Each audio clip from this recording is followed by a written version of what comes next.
Good evening दोस्त, मेरा नाम सनी है। आपकी स्वागत है सुनो है क्लास में। आज हम पढ़ाएंगे इंग्लिश। कुछ पार्ट्स पढ़ाएंगे इंग्लिश।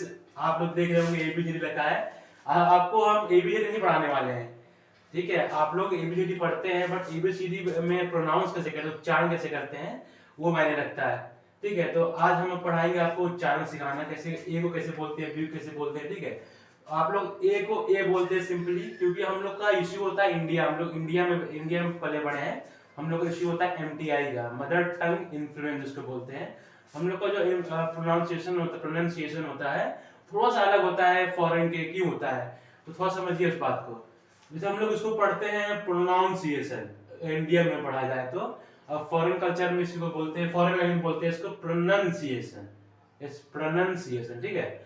अब हम बात करेंगे ए तो आप लोग ए बोलते हैं सिंपल, लेकिन जब फॉरेन लैंग्वेज की बात करेंगे तो ए को ए बोलते हैं। तो थोड़ा सा उसको हल्का सा मतलब एक्शन मार के बोल देते हैं ए। ठीक है, बी सही हो, बी सही बोलते हैं। ये थोड़ा ध्यान रखिएगा, बी सही बोलते हैं हम लोग। सी भी सही बोलते हैं, डी भी सही बोलते हैं, ई भी सही बोलते हैं, एफ भी सही बोलते हैं, जी भी सही बोलते हैं। बट एच, जब एच की बारी आती है तो यहाँ पर ध्यान दीजिएगा, एच को हम लोग सिंपली एच बोल देते हैं। अगर फॉरेन लैंग्वेज की बात की जाए तो हम लोग एच को हेच बोलते हैं। क्या बोलते हैं? हेच। मान लीजिए एक बैंक का नाम लिखते हैं HSBC, तो हम लोग सिंपली बोल देंगे HSBC, एच बोल दिए। अब अगर किसी फॉरेन आदमी को एच बोलोगे आप तो एच वो समझ नहीं पाएगा एच होता क्या है। ठीक है, अगर आप इसको बोलोगे हेच, तो हेच बोलोगे तो समझ जाए कि आप एच बोल रहे हैं। ठीक है, तो ये बात का ध्यान रखे रहेगा। और ठीक है, ये एक दो वर्ड। अब आगे बढ़ते हैं। आई को आई बोलते हैं, जे को जे बोलते हैं, के को के, एल को एल, एम को M, N O P Q R. अब आर की बारी आती है। अब लोग आर को सिंपल आर बोलते हैं। अब कहीं लिखा है CAR, हम लोग बोलते हैं तो देखो कार जा रही है। बट हम लोग अगर यही वर्ड किसी फॉरेन आदमी को बोलेंगे, किसी लैंग्वेज किसी फॉरेनर को बोलेंगे तो कार सिंपली एक बार में समझ नहीं पाएगा। आप इसी जब आर को थोड़ा सा रोल करके बोलना है, जी को थोड़ा सा टंग करना है, टंग को ट्विस्ट करके बोलना है। जैसे कि आर को बोलना है आर, इट्स आर। ठीक है, अब ये जब कार लिखा रहेगा तो कार नहीं, इसको बोलिए कार। जब कार बोल देंगे तो वो समझ जाएगा कार बोलना चाह रहे हैं आप।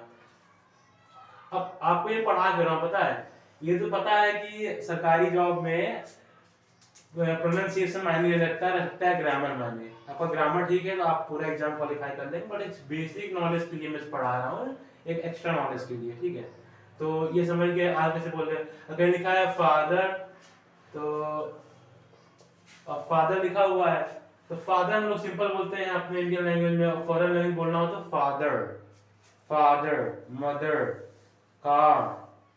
ओके, अब आगे बढ़ते हैं। एस को एस बोलते हैं, टी को टी बोलते हैं, यू को यू, वी को वी बोलते हैं। डब्ल्यू सुनिए, डब्ल्यू कैसे बोलते हैं हम लोग? डब्ल्यू, डब्ल्यू बोलते हैं। ठीक है, वर्कर लिखा हुआ है तो डब्ल्यू करके वर्कर बोल देते हैं, लेकिन डब्ल्यू को हम लोग प्रोनाउंस गलत करते हैं।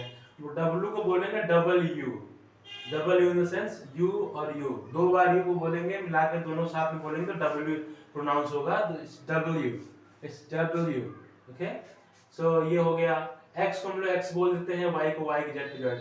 तो आपको बताया मैंने चार ऐसे वर्ड्स जो हम लोग गलत प्रोनाउंस करते हैं, क्योंकि हम लोग की जो एमटीआई इश्यू होती है, एमटीआई जो नॉलेज होती है उसके कारण, जो हम लोग बचपन से बोलते चले आ रहे हैं उसके कारण हम लोग थोड़ा सा प्रोनाउंस गलत करते हैं। बाकी हम लोग का भाई ग्रामर को हरा सकता है नहीं, ना अंग्रेज भी लगता है। अगर अंग्रेज भी इंग्लिश बोलेगा तो वो ग्रामेटिकल मिस्टेक बहुत ज्यादा करता है। हम लोग कभी ध्यान से पढ़े हैं तो उन लोग एक्शन पकड़े तो लोग ग्रामेटिकल मिस्टेक बहुत ज्यादा करते हैं। लेकिन हम लोग को जब इंग्लिश बोलने की बारी आती है तो हम लोग ग्रामर बहुत सही बोलते हैं। ठीक है, ग्रामर हम लोग बढ़िया एकदम से जहां जहां जो लगना है वो लगा के बोलते हैं। अब लेकिन हम लोग थोड़ा हिचकिचाते हैं बोलने में। भाई हम लोग तो सिर्फ ग्रामर पढ़े हैं, स्पीकिंग को ध्यान देता ही नहीं है उतना, इसीलिए थोड़ा हम लोग घबराते हैं। थोड़ा सा बस थोड़ा बहुत आपको तैयार करना है, ग्रामर में तो आप बढ़िया ही है, आपको पता है। थोड़ा बहुत अगर इसमें तैयारी कर लेंगे तो आपको कोई मतलब इंग्लिश में कोई आपको हरा नहीं सकता। बाकी और भी क्लासेस आती रहेंगी इसके लिए, आपको जानते हैं, सुनो से संपर्क करिएगा। अगर आपको क्लास अच्छा लगा होगा तो बताइएगा, मैं आपको टेंस पढ़ा दूंगा। टेंस जितने भी indirect speech, active, passive voice, जितनी भी चीजें हैं जो कंपटीशन लेवल के आते हैं उसको मैं सिखा दूंगा आपको, ठीक है। तो आप सोनू सर से बात कर सकते हैं, आपको बताएंगे आगे की बातें।